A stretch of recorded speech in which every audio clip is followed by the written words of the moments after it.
नमस्कार। नेहमीप्रमाणेच आजचाही व्हिडिओ खूपच जास्त युजफुल आणि इंटरेस्टिंग होणार आहे, कारण की आजच्या व्हिडिओमध्ये आपण नवनवीन टिप्स अँड ट्रिक्स पाहणार आहोत। नक्कीच व्हिडिओ शेवटपर्यंत पहा। आवडल्यास मित्रपरिवारासोबत शेअर करा।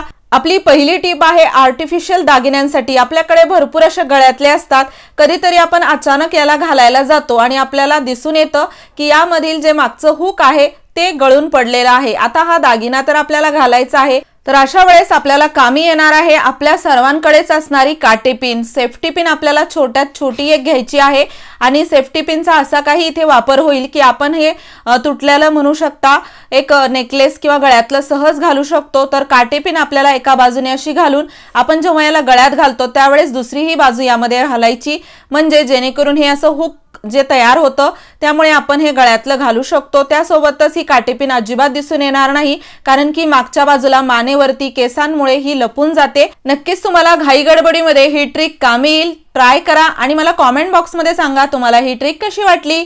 यानंतरची आपली टिप आहे, आपल्याकडे असे भरपूर पाकिट येतात ज्याला आपण अशा प्रकारे थोडंसं गुंडाळून डब्यामध्ये किंवा कॅरी बॅग मध्ये बांधून ठेवतो किंवा रबर लावतो, एखादा चिमटा लावतो, पण असं काही न करता आपण याला असं फोल्ड करणार आहोत की हे पूर्ण असं लॉक होतं, झिप लॉक सारखं हे काम करेल। तर इथे पाहू शकता एक पाकिट मी घेतलेला आहे, त्याचा वरचा भाग आपल्याला एका बाजूने असा दुमडून घ्यायचा आहे। आता दुसरा भागही आपण असा दुमडून घेणार आहोत।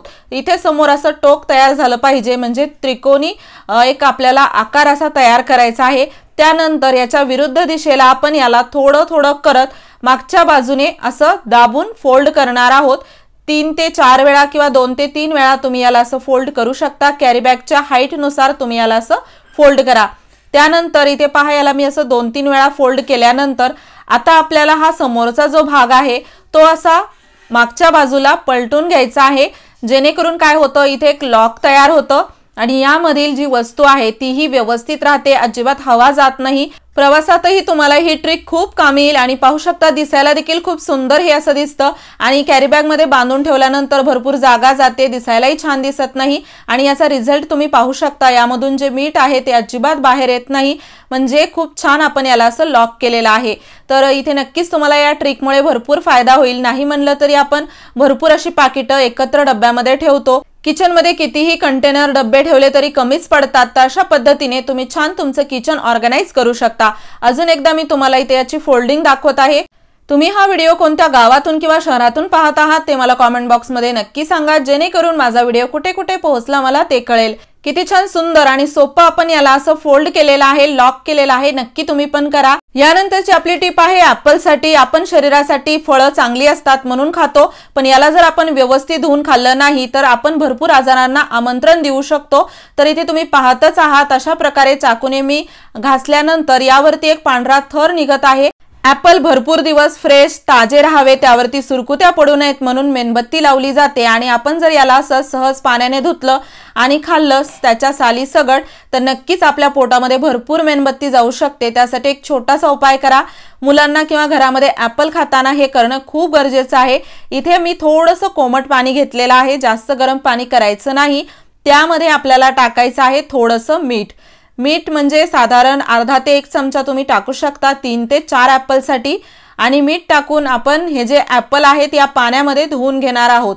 मीठ हे निर्जंतुक करण्याचं काम करतं कोणत्याही गोष्टीला। त्यासोबतच आपण यामध्ये जे कोमट पाणी वापरलं आहे ते मेणबत्तीचा जो वरचा थर आहे तो निघून जाण्यासाठी मदत करतो। इथे आपण असंच पाण्यामध्ये ठेवून बाहेर काढायचं नाही, तर हाताने छान याला चोळून घ्यायचं आहे, जेणेकरून पूर्ण वरचा थर निघून जाईल। नक्की तुम्ही हा उपाय करा, कारण की आपण बऱ्याच वेळा चांगल्या गोष्टी आहेत म्हणून छान त्याला खातो, लहान मुलांनाही देतो, पण त्याला जर आपण योग्य पद्धतीने वापरलं नाही तर त्याचे दुष्परिणाम देखील होऊ शकतात।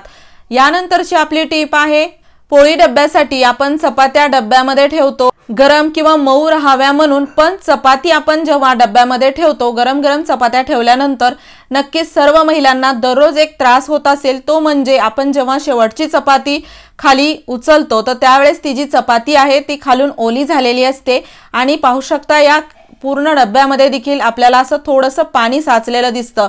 गरम चपात्या ठेवल्यामुळे आणि झाकण लावल्यामुळे यामध्ये वाफ तयार होते आणि हे असं पाणी सुटल्यासारखं होतं, त्यामुळे शेवटची जी चपाती आहे अगदी ती ओली होऊन खाण्यासारखी देखील राहत नाही।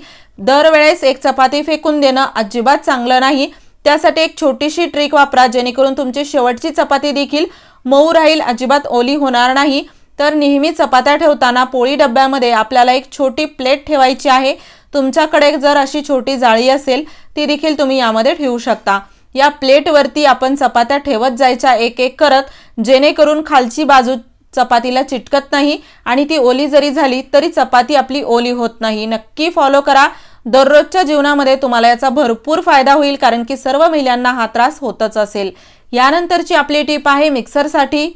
बऱ्याच वेळा आपण पाहतो आपला जो मिक्सरचा हा भाग आहे तो खूप जास्त घाण झालेला असतो आणि मिक्सरचा जर हा भाग घाण झालेला असेल तर मिक्सरच्या भांड्याचा हा भाग देखील खूप जास्त घाण होतो आणि इथे तुम्ही पाहू शकता पांढरे डाग झालेले आहेत, पूर्ण एक थर जमा झालेला आहे आणि असं भांडं वापरायला देखील प्रशस्त वाटत नाही। आता बऱ्याच महिलांना हा देखील प्रश्न असेल की आम्ही तर दररोज भांडं किंवा जेव्हा पण भांडं हे वापरतो त्यावेळेस हा भाग देखील स्वच्छ करतो, पण हा भाग स्वच्छ होत नाही। त्याचं एक महत्त्वाचं कारण आहे, कारण की हा जो थर आहे खूप जास्त स्ट्रॉंग असा जमा होतो आणि सहज आपण जर याला घासायला गेलं तर तो निघत नाही।